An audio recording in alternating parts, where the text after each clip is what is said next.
Seguro los has visto 1000 veces, pero nunca te preguntaste por qué están ahí.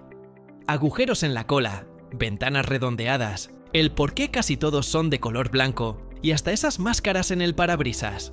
Prepárate, porque después de este video, nunca volverás a ver un avión de la misma manera.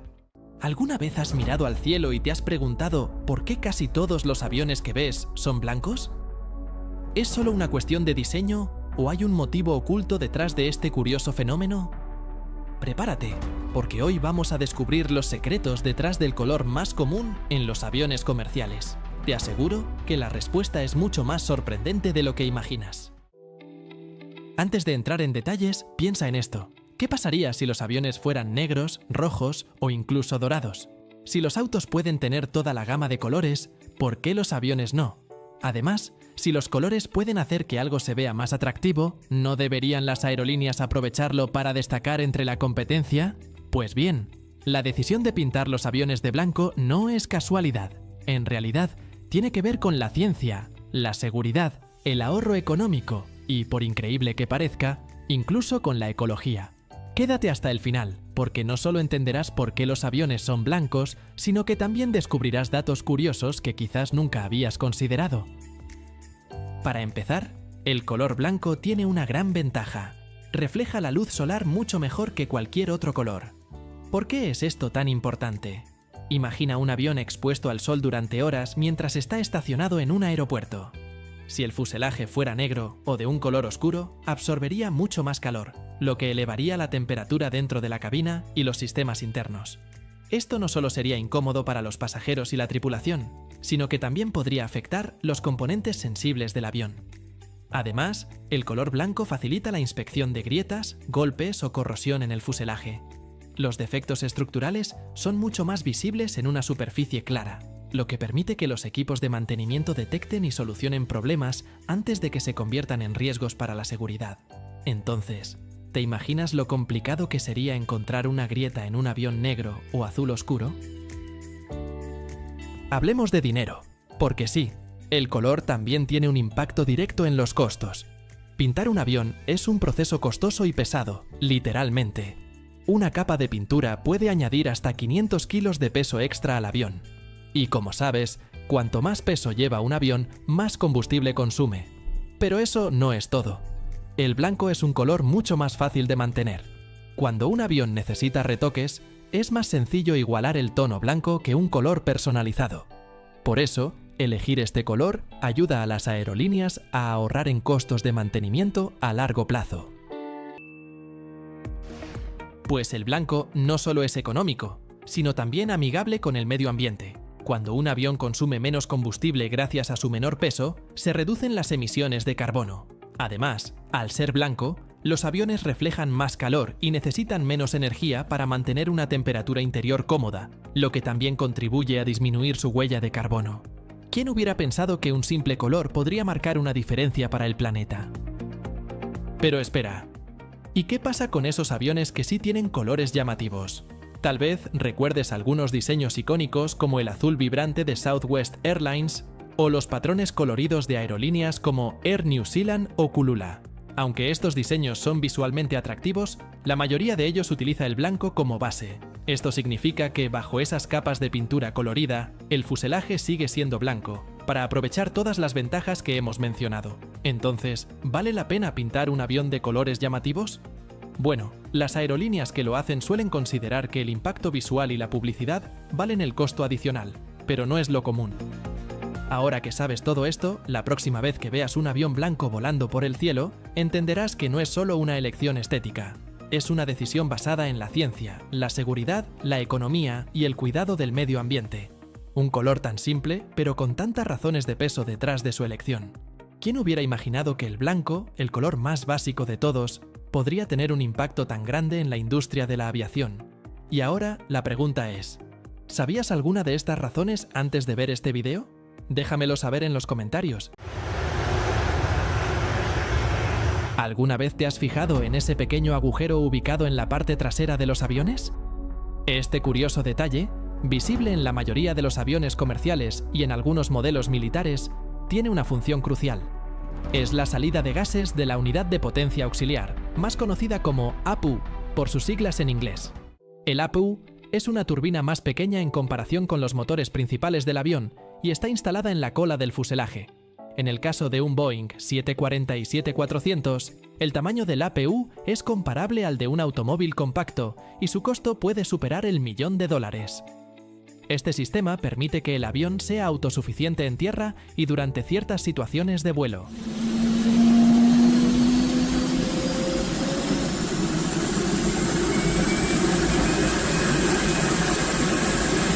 La función principal del APU es proporcionar energía eléctrica y aire comprimido para diversas operaciones, como el arranque de los motores principales. Este pequeño motor a reacción, al ser compacto, puede ponerse en marcha usando energía de las baterías del avión o mediante un equipo externo en tierra. Una vez encendido, empieza a consumir el mismo combustible que alimenta a los motores principales del avión. El arranque del APU es similar al de un motor a reacción, aunque con algunas diferencias. Mientras que los motores principales necesitan aire comprimido para iniciar su operación, el APU puede arrancar eléctricamente. Una vez en funcionamiento, produce la energía necesaria para mover su generador eléctrico. Además, cuando los motores principales se encienden, se toma aire a presión del APU para facilitar este proceso, ya que los motores requieren una alta velocidad de rotación para operar de manera eficiente. El APU también se utiliza para alimentar sistemas como el aire acondicionado y la presurización de la cabina, especialmente cuando los motores principales están apagados. Durante el despegue, este sistema puede ayudar a reducir la carga de los motores principales al suministrar aire comprimido para la cabina, lo que permite conservar potencia para el despegue y reducir la longitud de pista necesaria. Además de estas funciones, el APU juega un papel fundamental en situaciones de emergencia.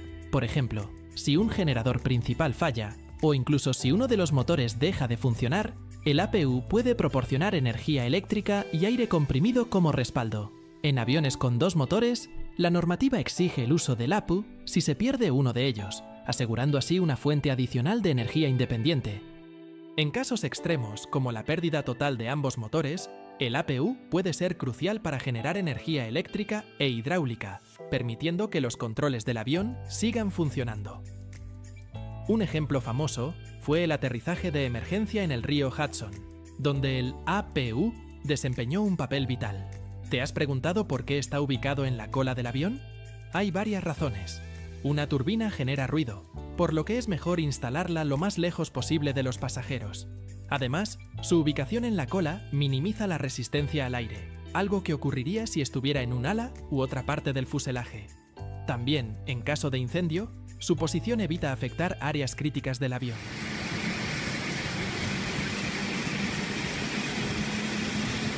La salida de gases del APU es visible como un pequeño tubo en la parte trasera de la mayoría de los aviones modernos. Algunos modelos también cuentan con tomas de aire específicas para este sistema. Este dispositivo no solo es esencial para las operaciones del avión, sino que también genera energía eléctrica a 115 voltios y 400 Hz, diferente de los 50 o 60 Hz que se utilizan en la red eléctrica doméstica. Un APU típico, como el de un Embraer E-Jet, consume aproximadamente 2,4 kilogramos de combustible por minuto cuando opera a máxima capacidad en tierra. Sin embargo, este consumo se reduce considerablemente cuando el avión vuela a altitudes elevadas, llegando a aproximadamente 0,8 kilogramos por minuto. El Boeing 727 fue el primer avión comercial en incorporar un APU en 1963. Esto le permitió operar en aeropuertos pequeños sin depender de las instalaciones disponibles. En la actualidad, existen dos grandes fabricantes de APUs, Hamilton Sundstrand, que equipa modelos como el Embraer E-Jet y el Boeing 787 Dreamliner, y Honeywell, con más de 100.000 unidades producidas, muchas de las cuales están en servicio activo. Por ejemplo, el modelo APS 2300 de Hamilton Sundstrand puede generar una potencia de 600 caballos de fuerza y está compuesto por turbinas axiales que operan a velocidad constante. Estas turbinas mueven un compresor centrífugo conectado a un generador de corriente alterna, con un sistema de engranajes y una bomba de aceite para mantener el equipo refrigerado. ¿Alguna vez te has preguntado por qué las ventanas de los aviones son redondas y no cuadradas? Parece solo una cuestión de diseño, pero la verdad es que esa forma le ha salvado la vida a miles de personas. Y por cierto, ¿sabías que también tienen un pequeño agujerito en la parte inferior? Todo tiene una razón, y hoy la vas a descubrir. En los años 50, la aviación comercial vivía una revolución. Los aviones de hélice estaban siendo reemplazados por elegantes jets a reacción, capaces de volar más alto y mucho más rápido. Uno de esos aviones fue el de Havilland Comet, el primer avión comercial a reacción del mundo. Era moderno, lujoso y peligroso.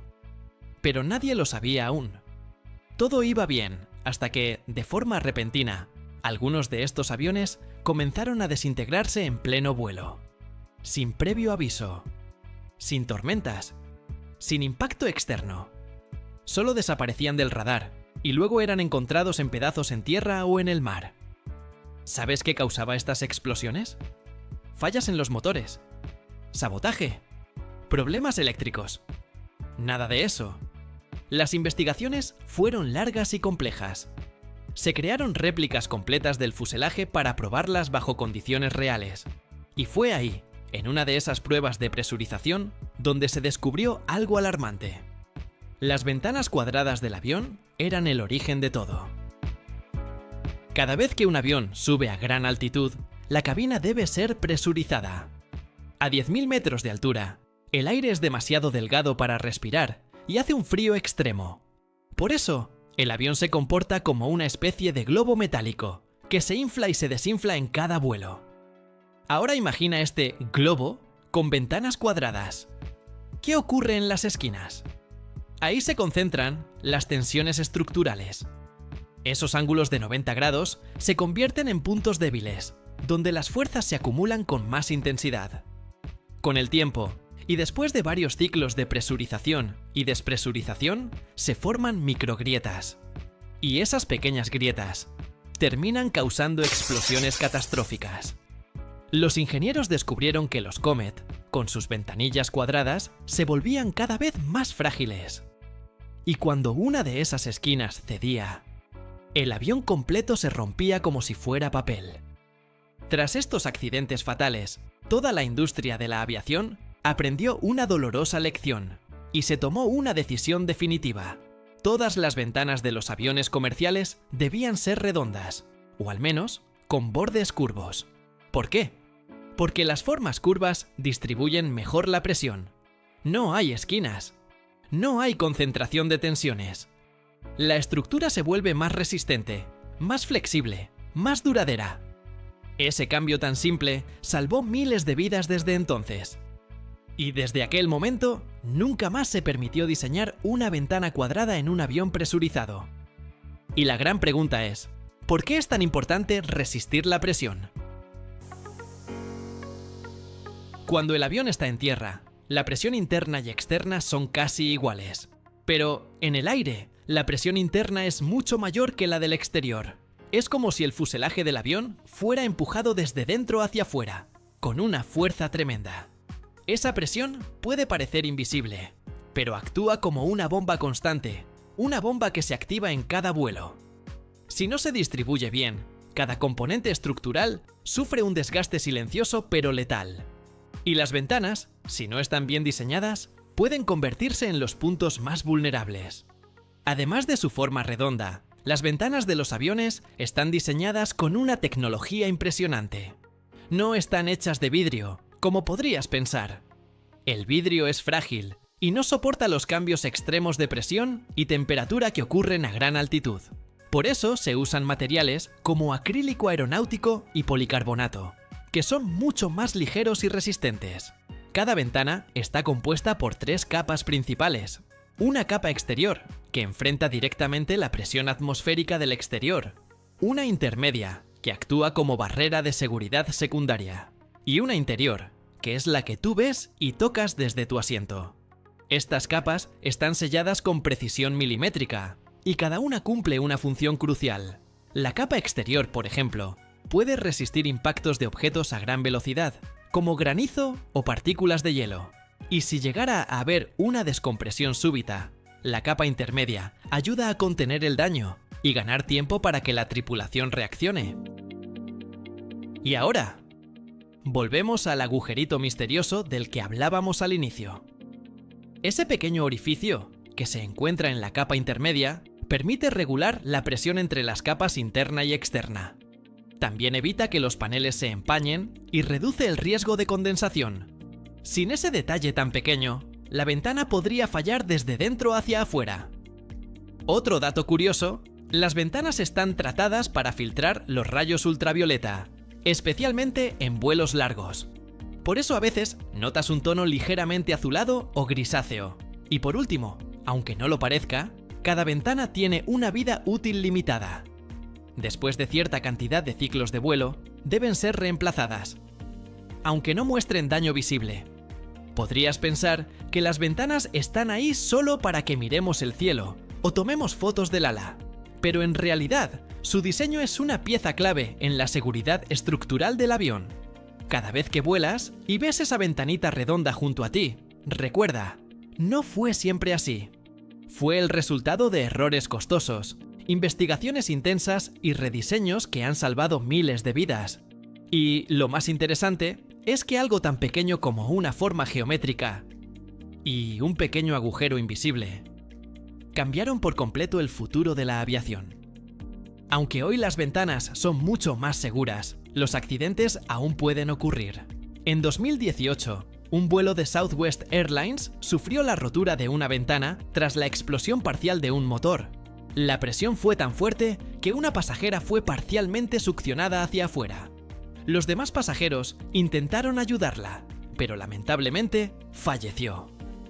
El avión logró aterrizar de emergencia, pero este caso recordó al mundo que cada detalle del diseño puede marcar la diferencia entre la vida y la muerte. Ahora que lo sabes, ¿te habías dado cuenta de este detalle antes? ¿Alguna vez volaste en un avión con ventanas distintas o te tocó ver una sin alineación con el asiento? ¿Y tú, sabías para qué servía ese agujerito en la ventana? Déjamelo en los comentarios. Imagina que estás en el aeropuerto, ves el avión desde afuera y ahí está, una especie de joroba en el techo del fuselaje. ¿Es una cámara? ¿Una cápsula secreta? ¿O un sistema de defensa? ¿Qué es ese bulto? Hoy vamos a descubrirlo, y te aseguro que no es lo que esperas. A simple vista, esa joroba o domo que tienen muchos aviones parece una rareza sin sentido. No todos los modelos la tienen, pero si prestas atención, verás que en la mayoría de los aviones modernos aparece ese bulto misterioso justo en la parte superior del fuselaje, casi siempre en la zona central. Y no es un adorno. Tampoco es un sensor alienígena. En realidad, es un componente muy importante y valioso del avión. Hablamos del radomo, una cápsula diseñada para cubrir y proteger antenas sofisticadas. Las antenas que permiten el Internet en pleno vuelo. Pero espera, ¿cómo funciona eso? ¿Internet a 10.000 metros de altura? ¿Y qué tiene que ver esa joroba con que puedas ver memes en Instagram? ¿O ver tu canal de YouTube favorito Aerocuriosidades justo cuando estás sobrevolando el océano? Bueno, vamos por partes. Dentro del radomo, lo que encontrarás es una antena parabólica de alta precisión, o en algunos casos, un conjunto de antenas planas modernas, dependiendo de la aerolínea y el tipo de avión. Estas antenas se comunican directamente con satélites en órbita. Sí, como lo oyes. El avión, mientras vuela a más de 900 km por hora, se conecta con satélites que están a decenas de miles de kilómetros sobre la Tierra. Por eso, esa cápsula superior necesita una forma aerodinámica. Si fuera una caja cuadrada, generaría mucha resistencia al viento y afectaría el rendimiento del avión. El diseño del radomo está pensado para que el aire fluya sobre él de forma suave, sin causar turbulencias o ruido adicional. Y aunque parezca un simple caparazón, ese domo puede esconder tecnología de punta, con sensores que estabilizan la antena en tiempo real, para que siempre apunte correctamente al satélite. Incluso si el avión vira, asciende o atraviesa una zona turbulenta. Pero, ¿por qué no lo ponen debajo del avión? Muy buena pregunta. Debajo del avión hay muchas cosas. Tren de aterrizaje, sistemas hidráulicos, estructuras de carga y además, el suelo. Si el avión quiere conectarse con un satélite que está en el cielo, tiene más sentido que la antena esté en el techo, ¿no? Además, el fuselaje del avión actúa como una barrera para las ondas de radio. Si la antena estuviera debajo, habría más interferencias y menos visibilidad hacia los satélites. El techo ofrece una vista despejada hacia el cielo, que es justamente donde están los satélites esperando para conectarse contigo. Y aquí viene la parte futurista. Hasta hace unos años, las aerolíneas dependían de proveedores que usaban satélites de órbita geoestacionaria. Estos están muy pero muy lejos, a unos 36.000 kilómetros de la Tierra. Eso causaba latencias altas y velocidades limitadas. Pero ahora llegó Starlink, de la empresa SpaceX de Elon Musk. Su enfoque es distinto: usar miles de satélites en órbita baja, mucho más cerca de la superficie terrestre, lo que permite conexiones más rápidas, estables y con menor retraso. Ya hay aerolíneas que han empezado a instalar sistemas compatibles con Starlink, lo que mejora radicalmente la experiencia de conexión en vuelo. Y sí, esas antenas también van dentro de un radomo, pero de diseño más plano y discreto. Incluso, algunas aerolíneas están ofreciendo internet gratuito gracias a estas nuevas tecnologías, lo que representa una batalla feroz por atraer pasajeros en rutas donde la competencia es intensa. Pero, ¿cuánto cuesta poner Wi-Fi en un avión? Esto no es como instalar un router en casa. Primero está el costo del equipo, la antena satelital, el radomo, los amplificadores, las interfaces de red interna del avión. Estamos hablando de entre $200.000 y $600.000 por avión solo en instalación. Luego vienen los costos mensuales del servicio satelital, que pueden superar los $10.000 mensuales dependiendo del ancho de banda contratado y la cobertura. Y aún así, muchos pasajeros se quejan cuando el Wi-Fi cuesta $10 o cuando no funciona perfecto a 35.000 pies de altura. ¡Qué exigentes somos cuando se trata de memes! Algunos incluso piensan que debería ser gratis, sin considerar que conectar un avión a internet es literalmente más complicado que lanzar una red en medio del océano. ¿Y cómo llega el Wi-Fi a tu asiento? El sistema funciona así. La antena en el radomo recibe la señal del satélite, la envía a un servidor interno del avión y ese servidor distribuye la señal por una red de routers y puntos de acceso que están escondidos por todo el fuselaje. Es como si el avión tuviera su propio sistema de Wi-Fi local, pero conectado a internet gracias a esa antena mágica en el techo. Incluso, algunos aviones modernos tienen redes internas que permiten ver películas sin conexión o chatear entre pasajeros. Todo desde el aire. Y no es raro que ya encuentres aplicaciones para pedir bebidas, revisar mapas interactivos o hasta pedir asistencia médica desde la pantalla del asiento. ¿Y qué tan rápido es el Wi-Fi? La velocidad depende de muchos factores: el tipo de antena, el proveedor, el número de usuarios a bordo y sobre todo, la tecnología usada. Con sistemas tradicionales, el Wi-Fi puede ser de entre 3 y 15 megabits por segundo para todo el avión. Pero con Starlink se han alcanzado velocidades de hasta 100 megabits por segundo o más, lo cual es impresionante considerando que estás volando a la velocidad de un rayo sobre el océano. Algunos vuelos permiten incluso ver vídeos en streaming en alta calidad o hacer videollamadas. Aunque seamos honestos, ¿quién quiere oír a alguien haciendo videollamada a todo volumen en un vuelo de 10 horas? Y justo aquí viene la gran pregunta: ¿qué pasa con el clima? Pero antes de revelártelo, dale like y suscríbete, porque lo que viene te va a sorprender. La señal satelital puede verse afectada por tormentas eléctricas o nubes densas, aunque el sistema está diseñado para minimizar esas interferencias. El radomo, por su parte, está fabricado con materiales compuestos resistentes que permiten el paso de las ondas de radio, pero bloquean el agua, el hielo y otros elementos externos. Está sellado herméticamente, soporta temperaturas extremas y puede durar años sin necesidad de reemplazo. Nada mal para una cápsula que pasa toda su vida chocando con el viento. ¿Y ¿Cómo se instala? Bueno, para instalar un sistema de internet satelital en un avión se necesita tiempo, precisión y mucha paciencia. Primero, el avión debe estar fuera de servicio por varios días. Se hace una apertura en el fuselaje, se refuerza la estructura para montar el radomo, se conectan los sistemas electrónicos, se prueba la compatibilidad con el sistema eléctrico del avión y se hacen pruebas de seguridad. Además, debe aprobarse por las autoridades aeronáuticas como la FAA o EASA, lo que implica certificaciones específicas, y eso sin contar el software, los firewalls de ciberseguridad y los sistemas de monitoreo en tiempo real que garantizan que nadie se ponga a ver cosas raras en medio del vuelo. ¿Alguna vez has mirado por la ventanilla del avión y te has preguntado para qué son esas puntas dobladas hacia arriba al final de las alas? No son decoración, ni tampoco son para que el avión se vea moderno. Esas pequeñas aletitas, llamadas winglets, esconden un papel mucho más importante de lo que imaginas. ¿Y por qué cuestan más de $1 millón? Hoy te lo voy a contar de forma sencilla. Los winglets son esas partes que sobresalen en las puntas de las alas de muchos aviones comerciales. A simple vista, parecen simples adornos, o tal vez un diseño para que el avión se vea elegante. Pero en realidad son producto de décadas de estudios para hacer que los aviones sean más eficientes. Cuando un avión vuela, el aire que pasa por debajo del ala se mueve a mayor presión que el de arriba. Esto genera una especie de remolino en la punta del ala, llamado vórtice, que crea resistencia inducida.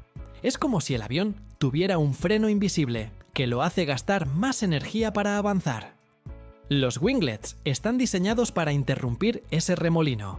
En otras palabras, ayudan a suavizar el flujo de aire y hacen que el avión avance con menos esfuerzo. ¿El resultado? Ahorro de combustible, menos emisiones y un vuelo más eficiente. Imagina que vas en bicicleta y sopla un viento fuerte en contra. Cuanto más viento, más difícil es seguir pedaleando. Ahora imagina que alguien te da un dispositivo que reduce ese viento en tu contra. De repente, todo es mucho más fácil. En un avión sucede lo mismo. Menos resistencia equivale a menor consumo de combustible. Y cuando hablamos de aviones, eso significa mucho dinero. Para que te hagas una idea, el combustible puede representar hasta el 30% de los gastos operativos de una aerolínea. Un pequeño ahorro gracias a los winglets puede convertirse en millones de dólares al año. Los números son asombrosos. Según datos de Boeing y Airbus, los winglets permiten reducir el consumo de combustible entre un 4% y un 7%. Parece poco, pero hagamos las cuentas. Si un avión vuela unas 4.000 horas al año y consume alrededor de $5.000 en combustible por hora, esos son unos $20 millones anuales solo en combustible. Ahorrar un 5% significa $1 millón de ahorro por año por avión. Multiplica eso por cada avión en la flota y entenderás por qué los winglets son tan valiosos. Con ese dinero ahorrado, algunas aerolíneas podrían hasta comprar un avión nuevo en pocos años. De hecho, muchas compañías optaron por modernizar sus aviones más antiguos, instalando winglets en lugar de retirarlos de la flota. Esto prolongó la vida útil de modelos como el Boeing 757 o el 737 Classic, haciéndolos competitivos nuevamente.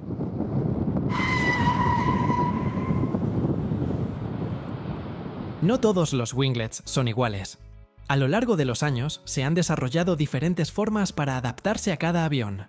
Los winglets clásicos son los más simples y apuntan directamente hacia arriba. Son fáciles de ver en aviones como el Boeing 737NG. Los sharklets, Airbus usa este nombre. Son más modernos y tienen un diseño estilizado que ayuda a mejorar la eficiencia. Los puedes ver en el A320neo. Los blended winglets. Su unión curva con el ala permite una transición suave del aire, muy comunes en aviones como el Boeing 737 y 747. Los split scimitar winglets mejoran aún más la eficiencia añadiendo un pequeño winglet hacia abajo, usados en algunos 737 y 757. Raked wingtips. En vez de una aleta, extienden el ala hacia atrás con un ángulo especial. muy comunes en aviones modernos, como el Boeing 787 Dreamliner. Pero, ¿todos los aviones los tienen? Bueno, la respuesta es no. En aviones muy pequeños o antiguos, como aviones privados, turbohélices o jets ejecutivos antiguos, es posible que no veas winglets. En algunos casos, no son necesarios porque la resistencia inducida no es tan significativa, o porque la tecnología no estaba disponible en el momento de su fabricación. Ahora hablemos de dos casos que no solo son funcionales, son realmente hermosos. Primero, el Airbus A350. Este avión es considerado por muchos como uno de los más bellos del cielo. Sus winglets son elegantes, curvos y con un diseño fluido que se integra perfectamente con el ala. No son rectos ni abruptos. Parecen extenderse suavemente, como si fueran parte natural del ala. Además de lo estético, son extremadamente eficientes. Gracias a ellos, el A350 puede ahorrar hasta un 6% de combustible, lo que se traduce en enormes ahorros en rutas largas.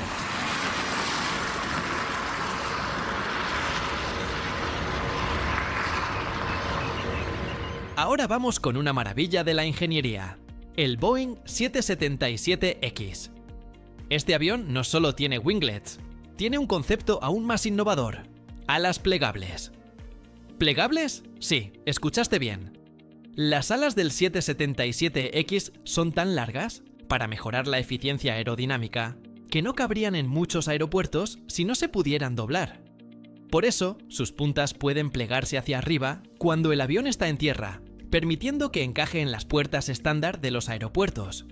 Una vez que el avión está listo para despegar, las puntas se bajan y se bloquean, convirtiéndose en una extensión aerodinámica que mejora el rendimiento en vuelo. Este es un ejemplo perfecto de cómo la tecnología moderna no solo busca ahorrar dinero, sino también resolver problemas reales de operación diaria. Aunque el ahorro de dinero es clave, los winglets también aportan otros beneficios. Menos contaminación. Como el avión usa menos combustible, también lanza menos CO2 al aire. Eso ayuda a que volar sea un poquito más amigable con el planeta. Mayor alcance. Al tener menos resistencia, el avión puede llegar más lejos, sin necesidad de hacer escalas para repostar. Ideal para los vuelos largos. Menos ruido en el suelo. Al reducir esos remolinos de aire en las puntas de las alas, el avión hace menos ruido cuando despega o aterriza, algo que sin duda agradecen las personas que viven cerca de los aeropuertos. Pero, ¿cuánto cuesta instalarlos? Instalar winglets no es barato. En algunos casos, modernizar un avión con winglets puede costar más de $1 millón por unidad. Pero este gasto se recupera muy rápido. En apenas 2 o 3 años de operaciones, gracias al ahorro de combustible, los winglets ya se habrán pagado solos. Después de eso, es puro beneficio. La próxima vez que subas a un avión y mires por la ventanilla, detente un segundo en esas aletas al final del ala. No están ahí solo para que se vea bonito. Son piezas clave que ayudan a ahorrar millones de dólares, reducen la contaminación y hacen que tu vuelo sea mucho más eficiente. ¿Te has preguntado por qué hay aviones que parecen llevar las alas en la cabeza y otros que las tienen pegadas al estómago? Esto es pura estética. ¿O hay algo más? Esto tiene que ver con física, con la forma de cargar el avión. Y hasta con la sombra que te hace cuando llueve. Quédate, porque lo que vas a descubrir hoy va a cambiar la forma en que miras los aviones para siempre. Imaginemos dos aviones muy distintos. Por un lado, un ATR-72 con hélices y alas altas. Por otro, un Airbus A320, un jet que seguro has visto si alguna vez volaste. Uno con alas arriba, otro con alas abajo. ¿Por qué tanta diferencia? ¿Acaso los ingenieros se pelearon en el diseño? Empecemos con algo clave, la estabilidad. Un avión de alas altas tiene el peso del fuselaje colgando por debajo de las alas. Es como un péndulo. Si algo lo inclina, tiende a volver a su posición original. En cambio, si las alas están abajo, el peso está encima, y eso lo vuelve más inestable. Se parece a intentar balancear una escoba boca abajo en la mano. Difícil, ¿no? Pero ojo, Que un avión sea menos estable no es necesariamente algo malo. Al contrario, esa inestabilidad controlada hace que el avión sea más maniobrable. Por eso muchos aviones de combate tienen alas medias o bajas. No quieren estabilidad, quieren poder girar bruscamente y reaccionar rápido. Eso sí, los pilotos no podrían volarlos sin la ayuda de computadoras que los mantienen en equilibrio. Volviendo a los aviones comerciales, si un avión con alas altas es más estable, ¿por qué no todos los usan? Aquí entra otro concepto, el diedro. Si te fijas bien, las alas de muchos aviones están ligeramente inclinadas hacia arriba en forma de V. Esa inclinación ayuda a mantener la estabilidad incluso si las alas están bajas. Es un truco elegante. Alas bajas, pero con diedro positivo es igual a vuelo estable. Ahora pensemos en la parte práctica. ¿Qué pasa si tienes que diseñar un avión de carga? Imagina que necesitas meter tanques, cajas gigantes o coches. ¿Dónde pondrías las alas? Arriba. ¿Por qué? Porque si las alas están abajo, ocupan espacio dentro del fuselaje y complican el proceso de carga. Pero si están arriba, el interior del avión queda libre como un gran túnel. Más fácil meter cosas. Además, al no tener motores colgando abajo, el avión puede estar más cerca del suelo. Ideal para cargar desde una rampa. Y, aunque las alas altas tienen muchas ventajas, también traen algunos desafíos. Por ejemplo, cuando los motores están montados tan arriba, cerca de las alas, el acceso para mantenimiento puede ser más complicado. Imagínate tener que revisar un motor a 3 metros del suelo, en medio del calor o la lluvia. En cambio, los motores colgando de alas bajas están mucho más a mano para los técnicos en tierra.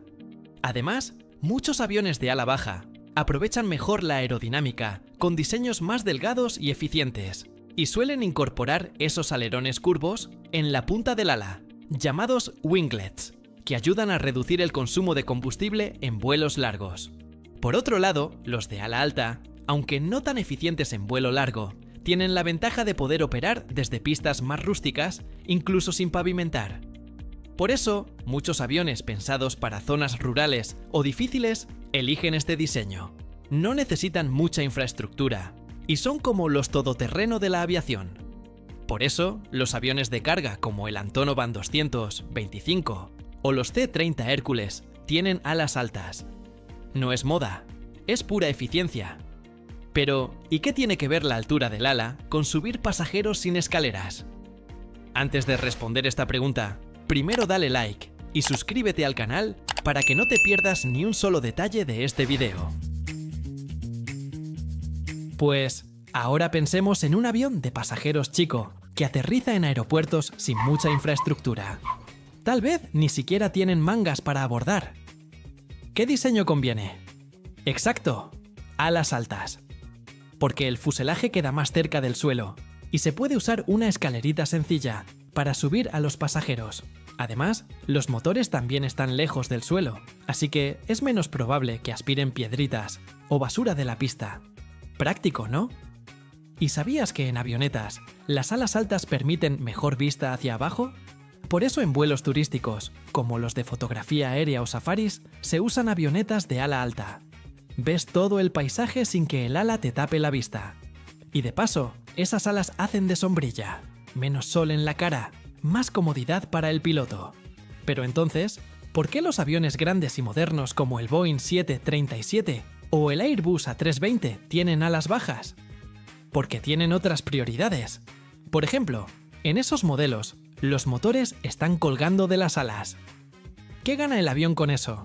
Menos vibración en el fuselaje y menos ruido en la cabina. Y hay más. Cuando un avión de ala baja aterriza, las alas están más cerca del suelo. Eso genera un colchón de aire debajo del avión en los últimos segundos antes de tocar pista. Es lo que se llama efecto suelo. Gracias a eso, el aterrizaje es más suave y controlado. Seguro lo sentiste alguna vez. El avión como que flota antes de aterrizar. También hay ventajas en caso de emergencia. Si un avión de ala baja aterriza forzosamente, esas alas pueden absorber parte del impacto. Y si cae en el agua, ayudan a que el avión flote unos minutos más. Tal vez lo recuerdes del amerizaje en el río Hudson. El avión se mantuvo a flote el tiempo suficiente para evacuar a todos los pasajeros. Otra cosa que tal vez no sabías: tener alas bajas permite usar trenes de aterrizaje más cortos. Como las alas están cerca del suelo, no se necesitan zancos gigantes para sostener el avión. Eso hace que sea más estable al rodar por la pista, sobre todo con viento cruzado. Además, al estar los tanques de combustible en las alas, es más fácil cargarlos desde abajo sin plataformas elevadas. ¿Y qué pasa con los aviones militares? Bueno, eso es otro mundo. Los de combate están diseñados para girar rápido y volar como misiles. Algunos incluso están hechos para ser tan inestables que ningún humano podría pilotarlos sin la ayuda de una computadora. En esos casos, las alas suelen estar en el medio o abajo, dependiendo del tipo de misión. En cambio, los aviones de transporte militar, como los que llevan tropas o vehículos, se parecen más a los de carga civil. Alas altas, fuselaje cerca del suelo y rampa trasera para meter lo que sea, donde sea. Así que, como ves, la ubicación de las alas no es un capricho. Tiene todo que ver con la función del avión, el entorno donde opera y hasta con la comodidad de los pasajeros. ¿Ahora lo ves con otros ojos? ¿Te habías dado cuenta de esto antes? ¿Cuál preferirías tú para volar? ¿Alas arriba o alas abajo? Te leo en los comentarios. ¿Has visto aviones con un antifaz negro en sus ventanillas y te has preguntado para qué sirve? Parece solo un adorno, como si llevaran gafas Ray-Ban, pero en realidad esconde secretos de aerodinámica, seguridad y diseño que te van a sorprender. Así que, quédate hasta el final. Aunque hoy se hable mucho del famoso antifaz negro, en modelos como el Airbus A350 o el A330neo, la idea de pintar zonas oscuras alrededor de la cabina no es nueva. Desde mediados del siglo XX, aviones comerciales y militares usaban franjas negras o verdes bajo el parabrisas para un propósito muy claro: evitar reflejos molestos del sol en los ojos de los pilotos. Pero, ¿te imaginas estar piloteando un avión de los años 60 con el sol rebotando en el fuselaje metálico y sin este pequeño truco de pintura? Hubiera sido un verdadero dolor de cabeza. El Concorde, por ejemplo, tenía partes negras en su morro móvil, tanto para resistir el calor extremo como para disminuir reflejos cuando bajaba el pico en despegues y aterrizajes. Incluso aerolíneas de los 60 y 70 como Swissair o Air Canada incluían sombreados oscuros alrededor de la cabina. Pero lo de hoy es diferente. El antifaz moderno que rodea directamente las ventanillas no es simplemente una franja mate. Es un diseño mucho más pensado y con razones técnicas avanzadas. El gran protagonista de esta historia es el Airbus A350XWB, presentado a mediados de la década de 2010. Este fue el primer avión comercial moderno que salió de fábrica con el antifaz negro en todos sus ejemplares. Ningún A350 existe sin esa franja oscura, y eso ya nos dice mucho. Si todos lo llevan, es porque había una decisión de ingeniería detrás. ¿Pero qué tiene de especial el parabrisas del A350 para que haya que pintarlo así?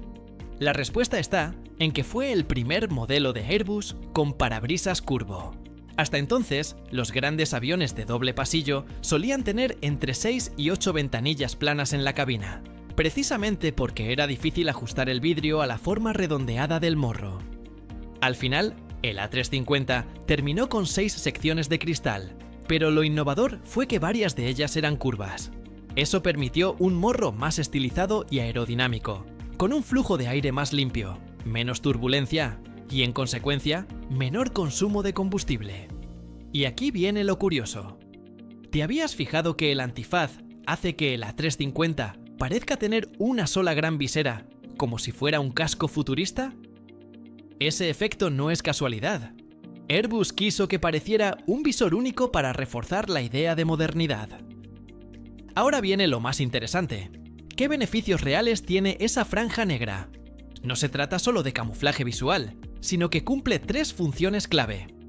En la cabina de un avión, los pilotos están expuestos a una luz solar mucho más intensa que la que percibimos en tierra. ¿Sabías que una hora de vuelo a 30.000 pies puede equivaler a una sesión de bronceado en una cama solar? Por eso los pilotos siempre usan gafas de sol. Pero además, el antifaz negro funciona como un delineador, que absorbe la luz en lugar de reflejarla, reduciendo destellos incómodos y protegiendo en cierta medida la vista de la tripulación. Imagina volar durante 10 horas sin este detalle. ¿Cuánto cansancio visual podría acumular un piloto? Imagina esto: el avión está en tierra bajo un sol abrasador y de repente despega para encontrarse con aire exterior a menos 50 grados Celsius. Minutos después, vuelve a aterrizar y el parabrisas se recalienta con el calor del suelo. Esos cambios extremos generan dilataciones y contracciones en los materiales del cristal y los marcos, lo que puede causar microfisuras con el tiempo. Aquí el antifaz negro actúa como un estabilizador térmico. Al absorber el calor de manera uniforme, distribuye la temperatura alrededor de la cabina y evita que haya zonas con más calor que otras. Eso prolonga la vida útil de los parabrisas y mantiene la seguridad estructural. Y aquí te lanzo otra pregunta. ¿Te imaginas lo que costaría reemplazar constantemente parabrisas de este tamaño si no existiera esta solución tan simple como efectiva? Pintar de negro el marco del parabrisas también trae ventajas prácticas. Al estandarizar esa zona en un color neutro, no importa si el resto del avión es blanco, azul o rojo, siempre se verá bien. Para los equipos de mantenimiento, esto significa que si hay que cambiar un parabrisas o reparar la sección frontal, no necesitan preocuparse por combinar colores específicos de cada aerolínea. Todo encaja con el negro estándar. Ahora piensa, ¿cuántas horas y dinero se ahorrarían las aerolíneas con un detalle tan pequeño? Muchísimo. Lo técnico está claro, pero también hay un componente de identidad de marca. Hoy en día, ver un avión con antifaz negro es casi sinónimo de Airbus. El A350 lo estrenó, y después lo heredaron el A330neo, el A220 y buena parte de la familia A320neo, sobre todo en las versiones de largo alcance como el A321XLR.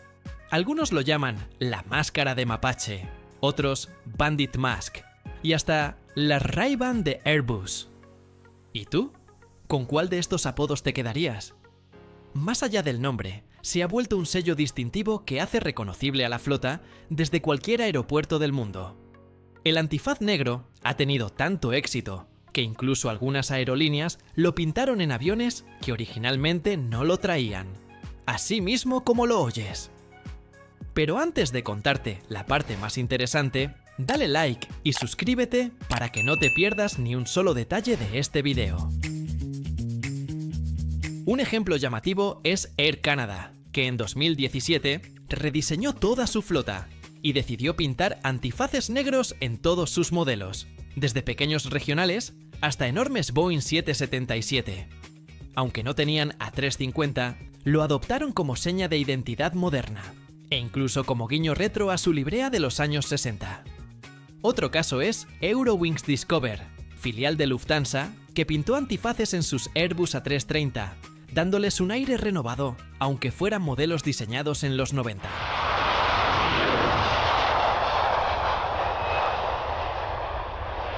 También la startup estadounidense Northern Pacific Airways aplicó un antifaz a sus veteranos Boeing 757, y la nueva Riyadh Air de Arabia Saudita lo incluyó en sus aviones desde el inicio. Pero no todas lo aceptaron. American Airlines y United decidieron no usarlo en sus nuevos A321neo, mientras que Delta sí lo incorporó. Esto abrió un debate. ¿Se pierde modernidad o se conserva tradición? Aunque Airbus fue el pionero en popularizarlo, otros fabricantes también lo están adoptando. Y eso no es todo. El video que ves en pantalla tiene curiosidades de los aviones que jamás imaginaste. Entra a verlo para que no te lo cuenten.